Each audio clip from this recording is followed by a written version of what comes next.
that's how I know if something was coming from a real place, is if it wasn't, it usually gets invalidated by time. It had been a golden afternoon, and I remember having the familiar conviction that life was beginning over again with the sunrise.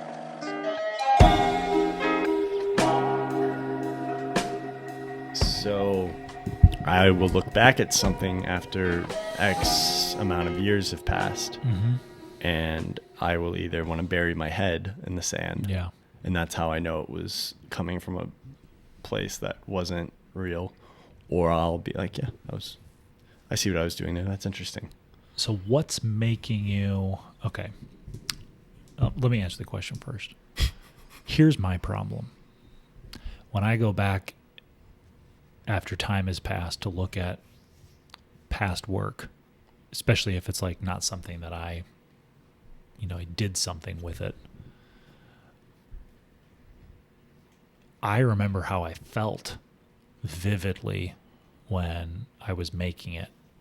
And I sort of reconjure up those feelings, and that makes it hard for me to be a bit more objective in ascertaining the quality of the work. Interesting. Because the feelings, I mean, how do you, like, the feelings were quality feelings. The questions were quality questions. The wondering was quality wondering.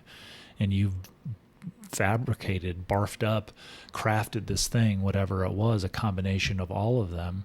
And because I can go right back to those feelings, I'm right back in it. And so it makes it incredibly hard to know if what actually was made is any good.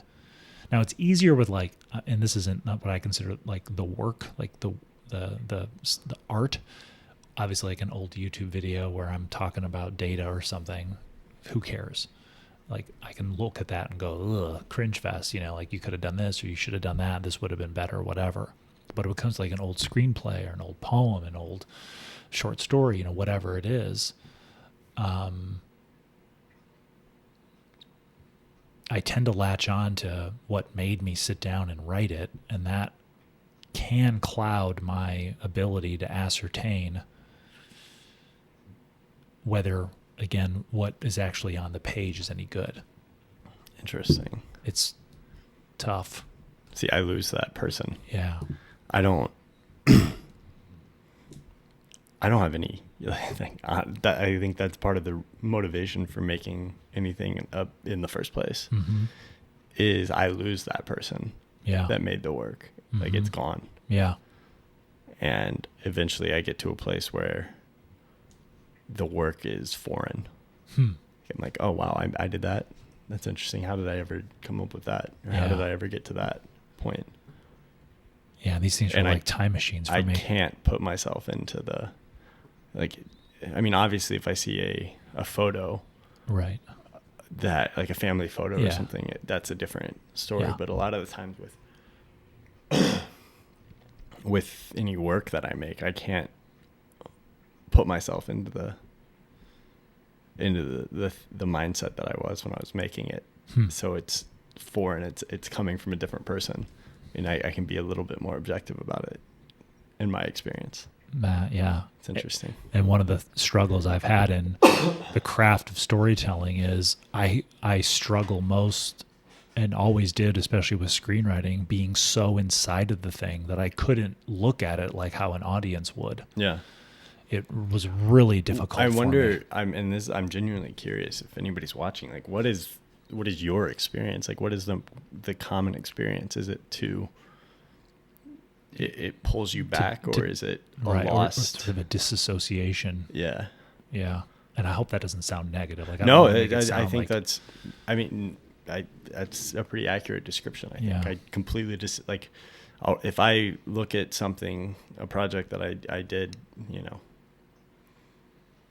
years ago or something, I don't know that person anymore. Like that's not me anymore. Yeah.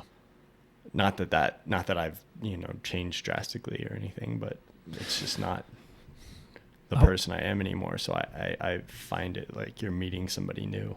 I wonder if that sort of speaks to some of the differences between us and how we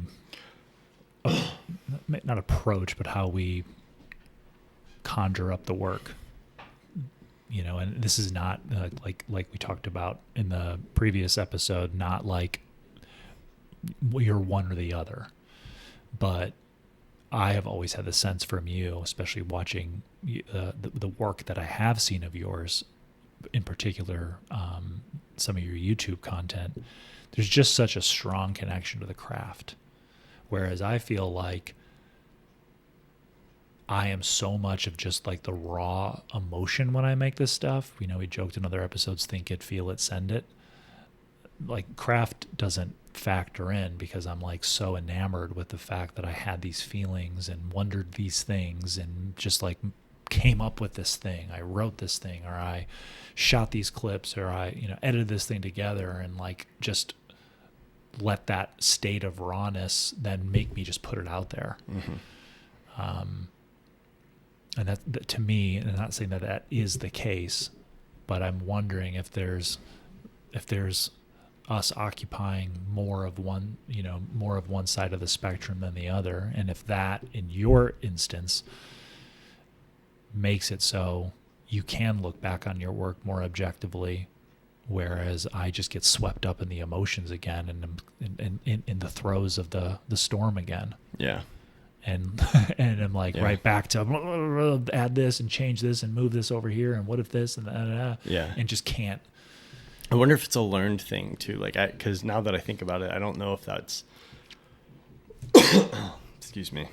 I don't know if that's naturally the case, or if I. Like you always listen to people where they're like, we shot this and then I had to go away for two months and then we came back and we did the edit. Or so I wonder if it's just absorbing that kind of thinking over time that led to the more disassociative. Yeah. But yeah, I mean, I really have a hard time looking at work immediately after, whether that's something filmed, something written, something photographed. I don't play music or anything, but I'm sure there's a similar dynamic at play. Yeah. Now, I don't want anybody to be confused. Like I can, there's been a couple videos that I've made that are, they're certainly not the work, but it's a little bit more storytelling than just like a tutorial or whatever. Yeah. And I've, taken 2 days away from an edit and then come back and go, oh, this is a little redundant, or this part is just, I feel the energy dip. Like I can have some measurement. Yeah. I don't think we're talking about like the fit, like the manifestation of craft in terms of like technical process. Yeah. We're talking more about just this, how we philosophically just a broader approach to the work. Yeah. I think I disassociate. And I mean, if I read something that I wrote 4 years ago, it's like I might as well be reading something in a newspaper. Yeah. Or on like, there's no, let's warp back into this person. Yeah. And I think it's more, so it's exciting in a way. 'Cause I'm like, oh, wow, that's an interesting idea. Or like, wow, that's interesting. I haven't thought about that. And it's like, oh, wait, I did think about that, obviously. That's crazy. But I have had the experience before where like I'll read through something and I'll be like, oh my gosh, I need to write that down. And I'm like, oh, wait, I already did. And not that it's something that's, but it's just grabbing at what's there in the moment and putting it down and then moving completely to something else. So it's just interesting to hear your experience is kind of the opposite. Yeah, completely. That's exciting. Yeah, I mean, I can read. I went through and read some journal entries from high school. Last year, and I vividly remember sitting there writing this stuff and what I felt. Took you back to the moment. Big emotional recall, and I'm not. This is just journaling. It's not crafting a story and all that. But the same thing happens with a lot of my stories, even to the point where like, if I read a screenplay that felt like it was more like I'm writing what the producers want the story to be. Yeah. There's there's still emotional recall of what I want to do with the story versus what I feel like I have to do to please these authority figures. Yeah.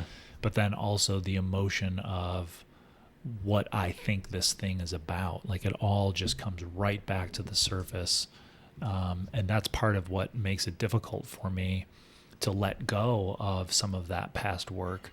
I mean, I was just thinking the other day about rewriting a script that I wrote 8 years ago, and not like a page one rewrite, but it's sort of, I read Updike and I'm like, I'm seeing how I can improve my story and throw out all this junk that got added in when other people got involved.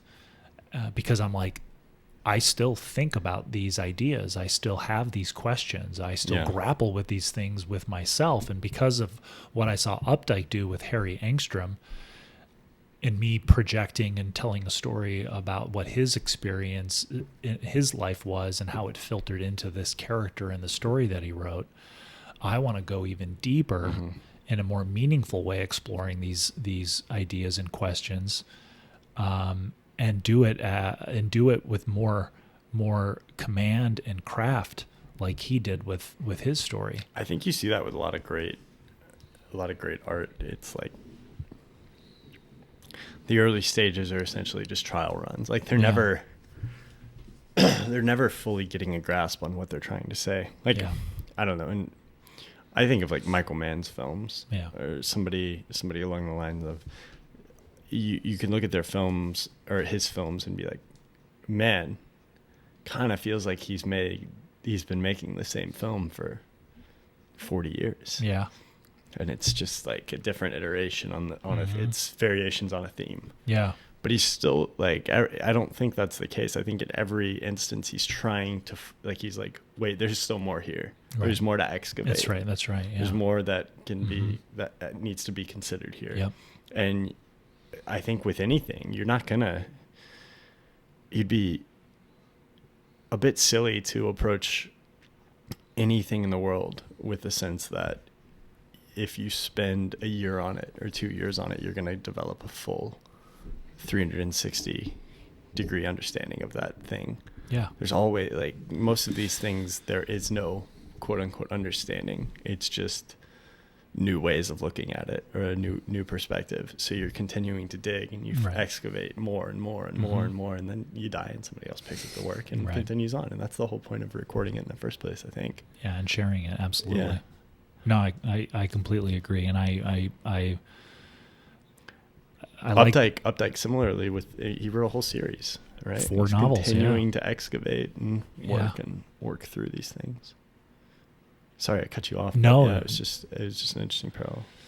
Well, I really like that word grapple, because I think it's easy for us to think like with Michael Mann, this is a rehash. He's just, he's just recycling the same ideas or whatever. And I think really what's there, and even with, and I could see sort of the evolution. I've started Rabbit Redux, which is the second novel in the Rabbit series.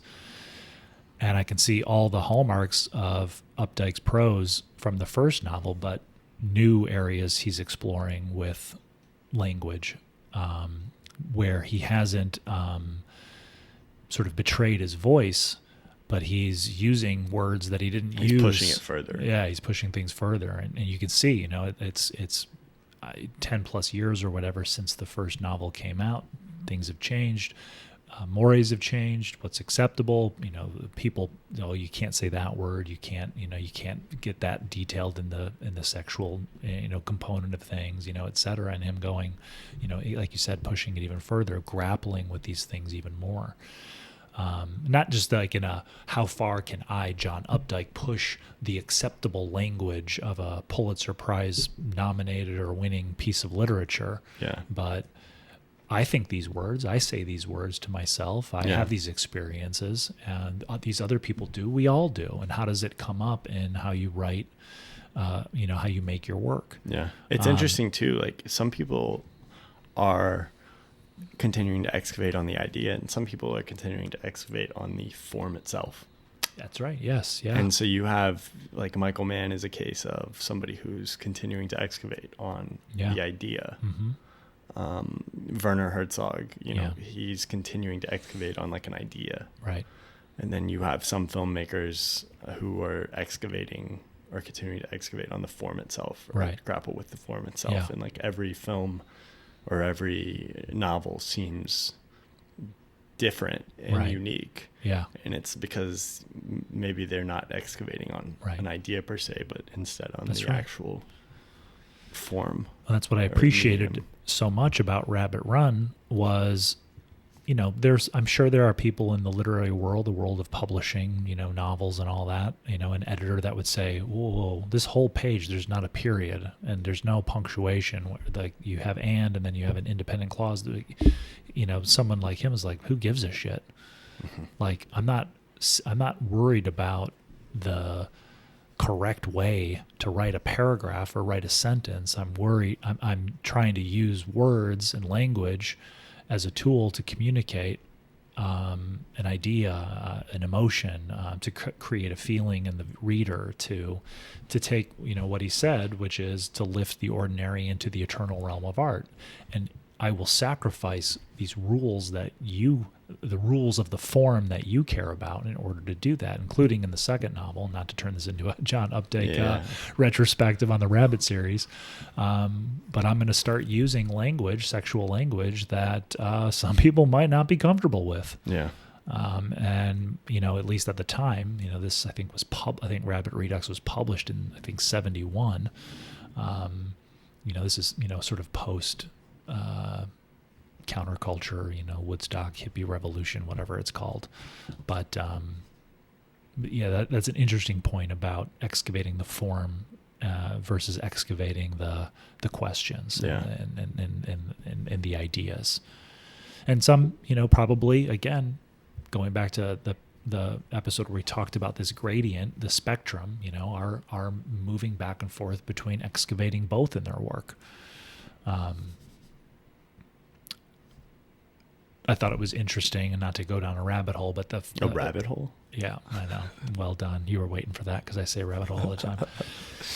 Like Zemeckis, you know, Zemeckis with that film that didn't do well with Tom Hanks and the Robin new one? Wright. Here, I think, the one where the camera is in a fixed location for the entire film, and you see what happens on that piece of land over these generations, millennia even. That's interesting, and that was interesting to him. Like, well, how can you know, he's messing with the form, right? Mm-hmm. Obviously, he's exploring ideas and excavating other things. I didn't see the film, but that's interesting to me. I think in the worst case scenario, someone goes, that's a gimmick. Mm-hmm. In the best case scenario, someone goes, you just push the boundaries of what this form can do, and this is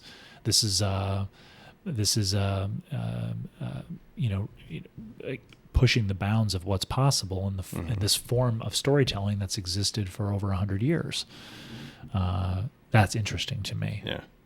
I also watched Horizon, the part 1, the Kevin Costner Western, and, you know, certainly has what feels like a combination of what we've all been consuming in television and streaming, these long 8-10 episode series, with the form of a movie, you know, a 3-act movie. And this is part 1 of 2 parts. Yeah. You could argue that the whole thing put together feels like 8 episodes of something on Netflix, but he's messing with the form to create a little bit of both. Lonesome Dove part 2.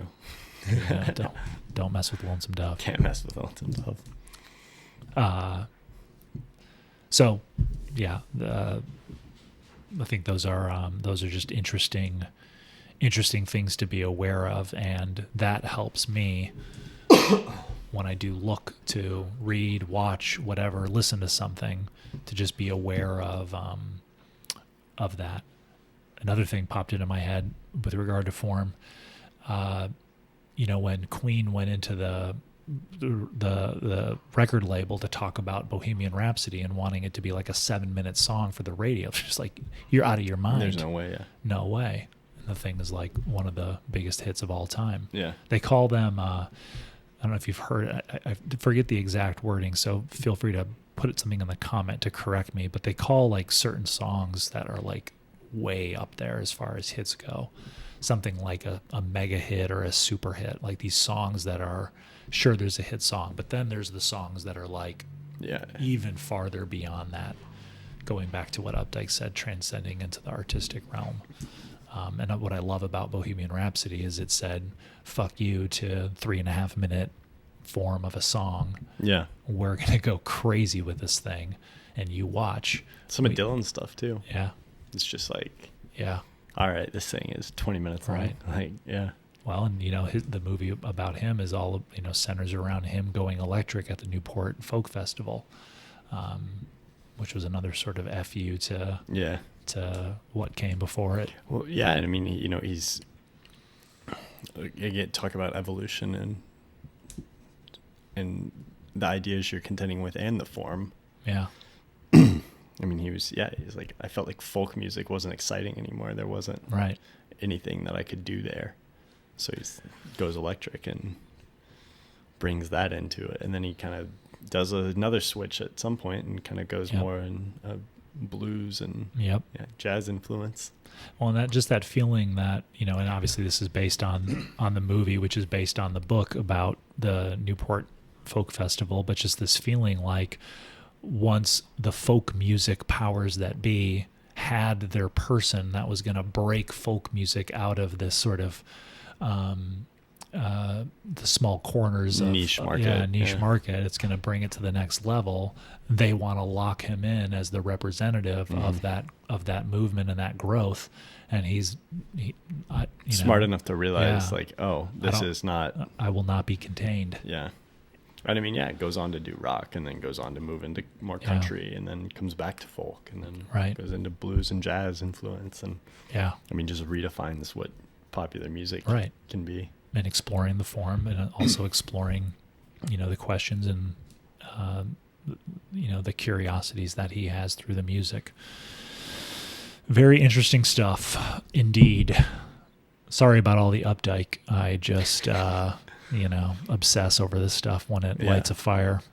It's definitely got, I think, you struck on something. And I think it's interesting too. You're talking about your reading habits.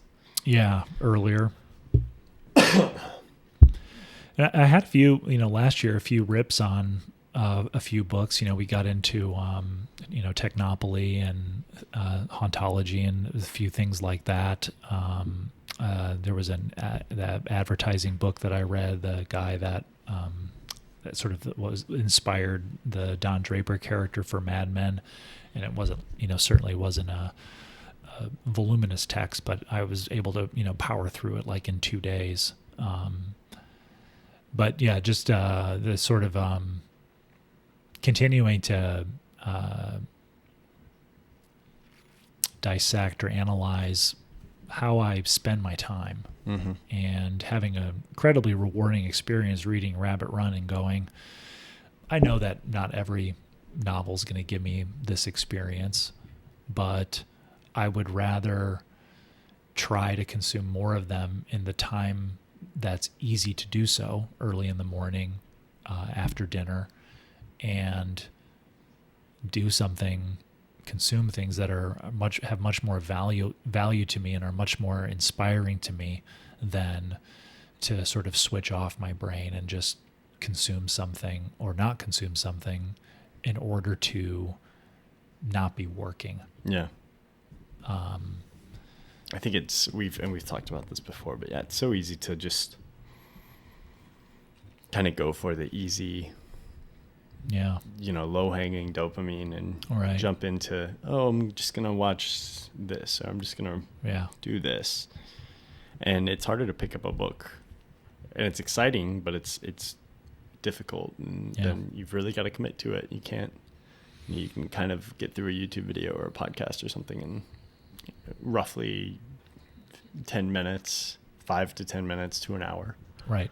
You don't have to pay complete attention if you miss something. It's like, whatever. Yeah.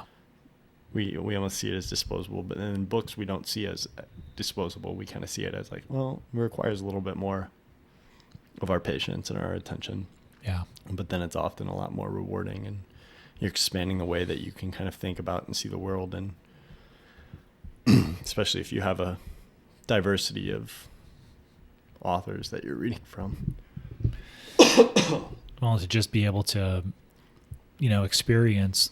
I apologize for the coughing too. I think we should give the preface. Yeah, I'm recovering from some pneumonia. So poor bastard. We forgive you. Yeah, but just try to. If you could cough silently, that'd be great. Yeah. Well. Anyways, no, I love the idea. I think a lot of people are probably in a similar place where it's I gotta start. Man, the time I spend scrolling Twitter or Instagram or TikTok, if I put that towards reading or something, then I think that's on a lot of people's minds. So and I hope a lot of people. Obviously, this isn't like some new experience for people to sort of rediscover physical media or dive into some novels or try to connect with experiences in the real world. Should we start a Studio Sessions book club? I mean, maybe biannual book club. Yeah. That could be the move. I mean, we've read together, but then also separately some interesting stuff. Bringing the audience into it, though, that'd be fun. Yeah. It could be a nice little appendix to what we're doing here. Yeah. Get some suggestions too. There's nothing I love more than when people in the comments on, I guess more so on YouTube, but we've had a couple of people reach out through like emails and just, hey, have you heard this or seen this or read this? I mean, some of the better recommendations I've gotten have been from just comments. So, and that's, part of the excitement about sharing this with an audience is getting that feedback. It is, well, if you liked Updike or if you liked Hauntology and Technopoly, and not that Hauntology is the name of a book, but the subject of Hauntology and the book Technopoly, check out some of this stuff as well. Obviously, you've been a source of inspiration in my quest to remove myself as much as I can from the magic rectangle and its grip on me and the effects of dopamine and the tiny rectangle and all that. Yeah. Yes. And forgive me for overusing that term. I'm in love with my own little magic rectangle term, and I'm just going to fucking beat it to death because it to me, again, this goes back to what we were talking about earlier, the emotion. Every time I say that phrase, somebody listening might roll their eyes. You might even roll your eyes, but it immediately brings me to an emotional state of what it was to be, I don't want to say held captive, to be entranced by it and what it can give me, and still gives me in certain instances, certain situations.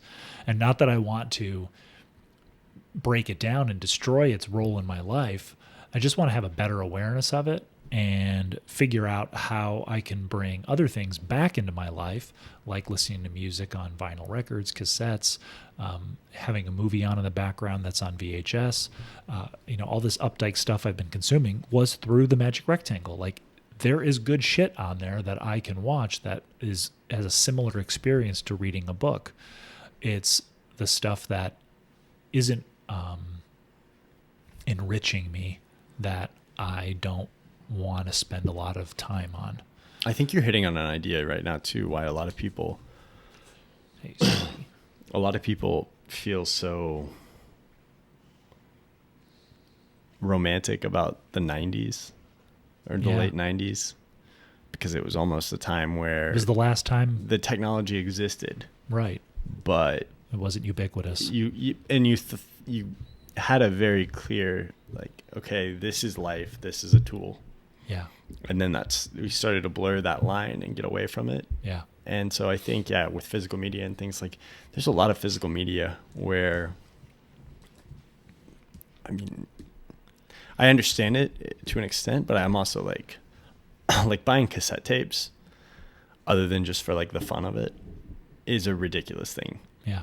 Like, it is a form of media that degrades over time. And maybe that's part of the appeal, the degradation. But it's like, it is a sub-optimal form of, you could get a Blu-ray and that thing is going to last for indefinitely. Right. I mean, you can still run into issues, but and it's a perfect copy. Right. Whereas you can buy like a cassette and that thing is it has a shelf life. And maybe that is part of the attraction. I'm certain it is, but I think a lot of people are just like, man, this was the technology that was around at the time when we hadn't gone off the cliff yet into a complete, like all-consuming, where the technology drove our lives, not our lives drove the direction of the technology. Well, it was what we've talked about previously, where I said, there was a point where I had the majority of my life that was spent in the real world, in physical space, and then there was a point where it transitioned where the bulk of my time was spent in digital space, cyberspace. And you can look at my channel, like there are a lot of symptoms there of me struggling with that, but not knowing that, at least for me, that was the bigger issue. And part of why I've probably gone so hard on going on Facebook Marketplace and grabbing physical media from people selling it, or driving around Omaha Metro hitting up thrift stores or whatever, is there's a real enjoyment of being out in the world and meeting people and enjoying third places and connecting with friends and having dinner and going over coffee, going to the museum, like seeing something real hanging on the wall. While I love crafting things using Final Cut Pro, sitting at my computer, the thought for me of sitting there day after day just staring at this screen is depressing to me. So, trying to break from that, going way too far in one direction and figuring out, okay, well, I'm going to do that this many days a week, or whatever. I'm just gonna I'm gonna get my work done and maintain my adult responsibility and obligations, and I'm gonna win the war of art. But part of that is going to be figuring out how to incorporate being out in the real world a little bit more. And I don't really count taking the portable magic rectangle with me to a place in the real world and staring at it there versus at home. I'm in a coffee shop and I'm in the museum, staring at the thing. Taking a virtual tour. And I'm certainly not deluded enough to think that, swearing off using a computer ever again and starting a vintage shop or something and just sitting in the shop all day is the answer either, because that's going to get traditional cash machine. That's going to be difficult as well. Like cash only. Yeah. So instead of like moving back and forth between all these extreme points, how do you just borrow a little bit from all these different areas to find something in the vacillation, find something in the gradient, find something in that sort of nebulous space where you're getting a little bit of everything, but still making progress on what you have to do and what you want to do. You've got to implement yourself, like with you deciding you wanted to read more. It's just something that has to be done in today's environment. Yeah. I constantly make the argument, I've made the argument on the show before, like we're living in the best time. Yeah. I think. We have, you can get on a digital marketplace and buy a physical good from 1943. Yeah. And it'll be at your house in, 2 to 4 days. It's incredible. Yeah. You can, have an old TV and stream through the internet. Right. Anything you want. Like we live in a really cool hybrid time right now. Yeah. Where the old is still available and the new is still coming at a very quick rate, but you've got to be able to, like, you can choose to just completely, be consumed with an app or some kind of network or whatever, and let that eat your entire life. Yeah. Or, you can choose to work. I don't know. Like, I don't want to get into you're choosing this or but yeah, there's a lot of choices that do affect what your day-to-day looks like. Yeah. And you kind of contended with that a lot over the last couple of years, just being like, I don't want to do this. I want to figure out a different way. Yeah. I just want to find more opportunities to touch on the experiences of my life that have been the most meaningful, whether it's a trip to a national park, it's reading. What did you say in the last? It's Renaissance, not revolution. Yeah, Renaissance, not revolution. Don't blow up your computer. Right, yeah. Don't. know? Yeah, we're not talking about burn the whole thing down and build something entirely new and different. Maybe blow up some of the programs that are, consuming all of your time. Like, yeah, I mean, there's certain things that I just don't think are that useful. And people spend a lot of money to try to make you feel that they are necessary. Yeah. And I don't think that they are. No. There's a lot of, there's a lot of stuff we consume, whether it's content or whether it's published content or social content, self-published content. Yeah. It's just you don't need it. Yeah. You can choose to jump in, but you got to be careful. Some of it's like, oh, I'm just going to do a little bit of this drug. Like I'm just going to do, and then it's not meant to be. It's just not good. Yeah.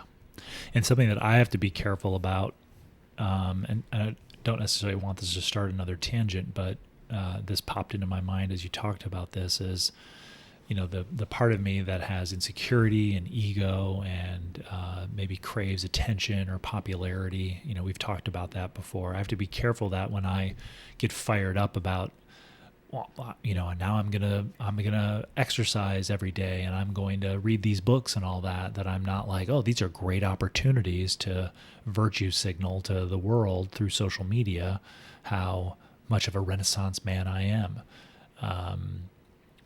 I've had a couple thoughts that have popped up where I'm like, I'm gonna photograph the book that I'm reading and share it with everybody, and part of me, I have to kind of check myself and go, are you doing this because you want people to perceive of you a certain way, or are you doing this because you feel like it is a genuine desire to share your experience with others? Because like you with me, like you didn't sit there and go, well, I'm going to show Matt my typewriter because I want him to think I'm cool. You showed me your typewriter or your film camera or whatever because you love it, and you don't have an agenda with me like I'm going to make Matt love this stuff too. Yeah. But you share it because you feel it. It's just, well, and like when I shared that stuff with you too, it's like at that point in time, you were like the last person I thought would be like grab onto it. Would go, and not, I think that's just how you've changed how you look at those things. Like I would have thought there are several people who I'm like, this person might get into this because they like jumping into something different. But then it's funny, like all of the people that I was like, oh, this person will probably jump into it just as like an experiential thing. Maybe it's still semi part of their life, but you've really adopted it as something like an antidote to something. Absolutely. Rather than just a foray into a new experience for a temporary.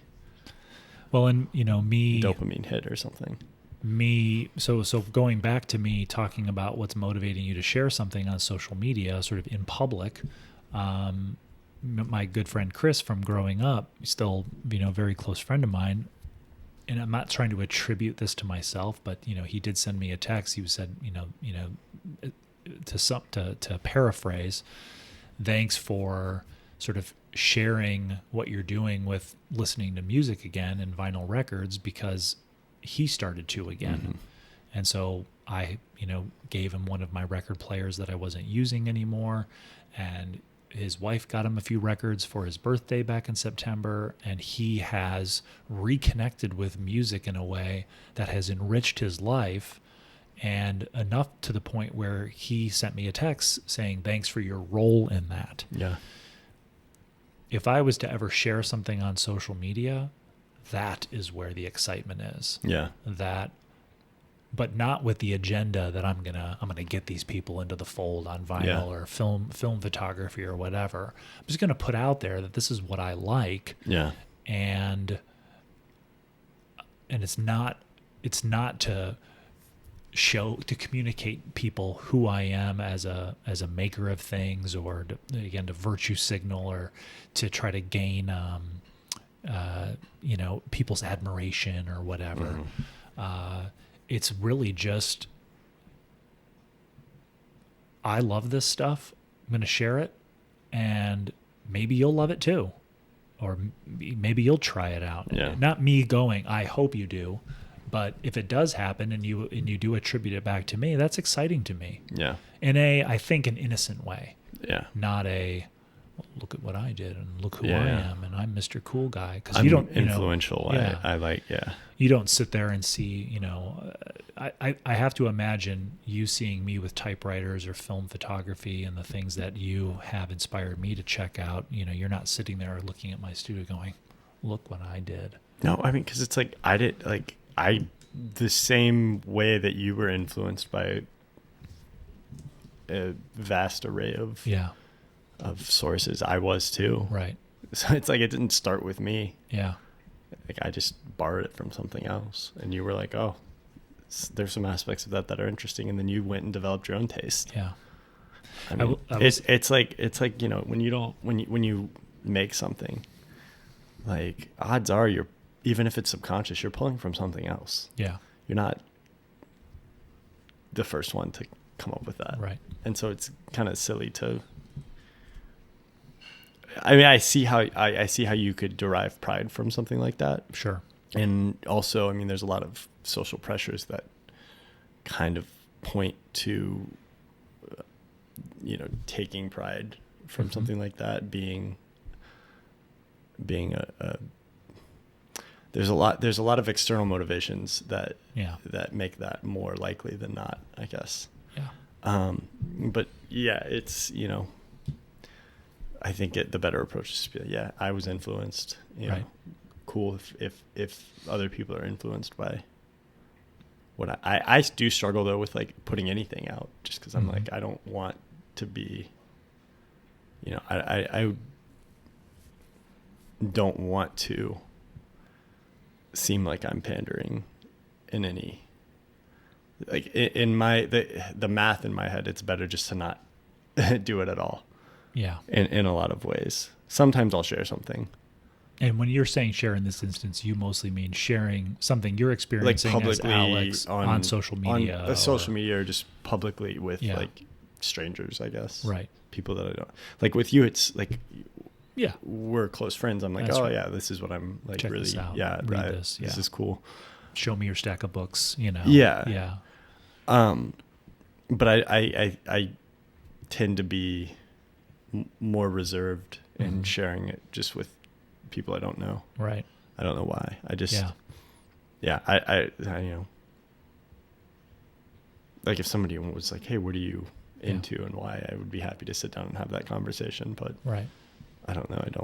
I don't think it's, but I agree. Like I completely agree with what your take on it of, I share these things because hopefully somebody else can discover. Now, I will say, though, to be completely honest, it is, like we talked about in the previous episode, it is a spectrum. It is a gradient. There, without question, if I had those books on my desk and had a moment of desire, inspiration, compulsion, whatever you want to call it, they're all different, and they all have, a different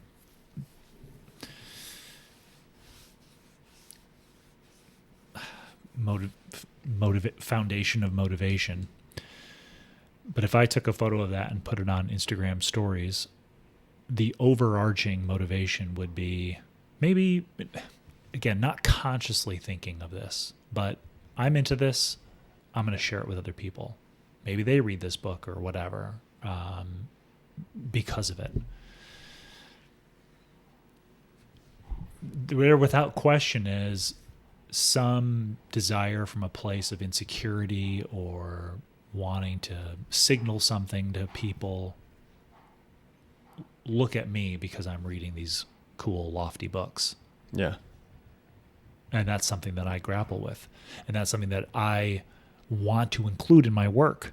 So when I write a screenplay or I write a poem or I write a short story or I make a YouTube video, what is that about? Mm-hmm. That's the question. Yeah. What is this? And that's part of this podcast as well, which ends up making it feel at times like a mat therapy session. The whole point of it is, or part of the point of it is, I'm going to talk about how I grapple with that aspect of my personality in this forum because maybe you do too. And maybe you have experiences or insights that you can share, or my experience helps you. And again, Alex, I'm going to talk about this stuff because I want to help people. It's, you know what I mean? Like, I'm going to grapple with this for sometimes selfish reasons. Hoping that it... But it's fueled from a place of curiosity. Yeah. Why do I feel this way? Why do I think these things? It's super interesting, too, because I don't like... Again, I'm happy to have a one-on-one conversation. Right. But I don't want the expectation of, like, this is what I'm reading. Mm-hmm. Like, I want to be free to roam. Yeah. And I think if, you put those out there into the world, like, this is what I'm reading, then it's like, oh, so you're exploring this and this and this and this is... It's like, no, like, I just want to be free. Yeah. Like, I don't want any constraints on what I can...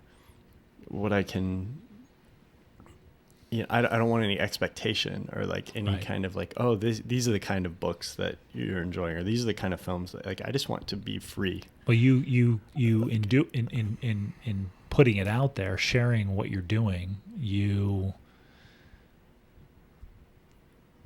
I don't know if it's the best way to say it, but you sort of create work for yourself, or you sort of box yourself in, or you all of those things. Yeah.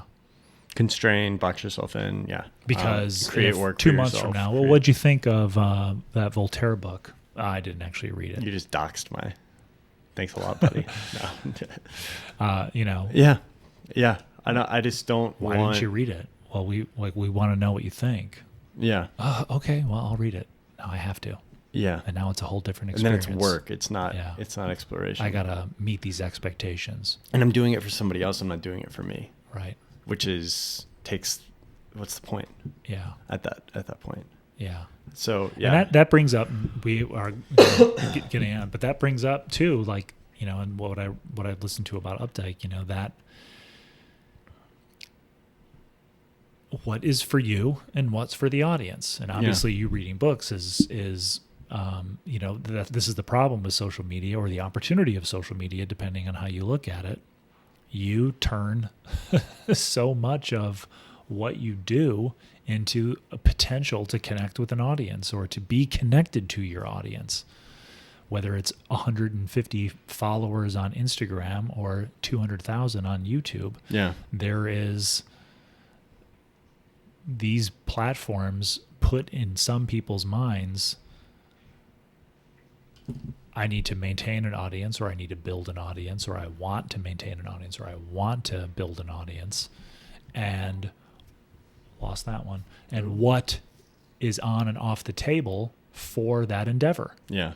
And I think I just want to get this out really quick before I lose it. Like, you're talking about wanting to maintain an audience more, but I think you're also, in a greater sense, like, what I'm worried about is you're taking really cool ideas or things that you could, play around with, and you're reducing them, and you're chipping away at them every time you post about a little thing, and it reduces its potency.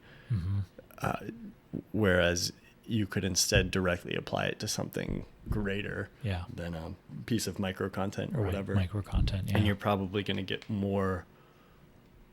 You're going to get more longevity out of it, and you're probably going to get more benefit to yourself of having contended with there's a overarching sense in contemporary social media. Once something's out there, you're done with it.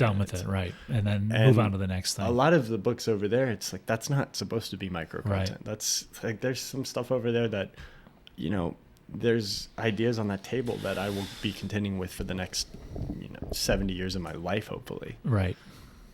And with that cough, I don't know if you've got 70 years, buddy. I think your days are numbered. So, like, there's no reason, like, I could get the hit of reducing that to some selfish thing really for a week or a couple of days, and I could put it out there, and I could get the, like, I feel this way, but then I'm completely watering down the potential benefit that I could get over the next.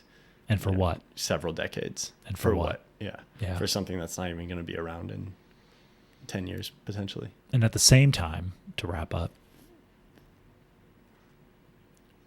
it's hard because I don't like thinking like, but if I post stuff about this, maybe it'll inspire others to go on the same journey with me. And well, what am like, I losing? It's not like I don't put, like I send you pictures of stuff I'm reading all the time. That's great. And it's not because I'm trying to be like, Matt, look exactly. at what I'm reading. And so I wonder, is it possible, is the minute that it's not 1-to-1 and it's 1 to 150 or it's 1 to 200,000, what is the thing? What are the ingredients that turn it from something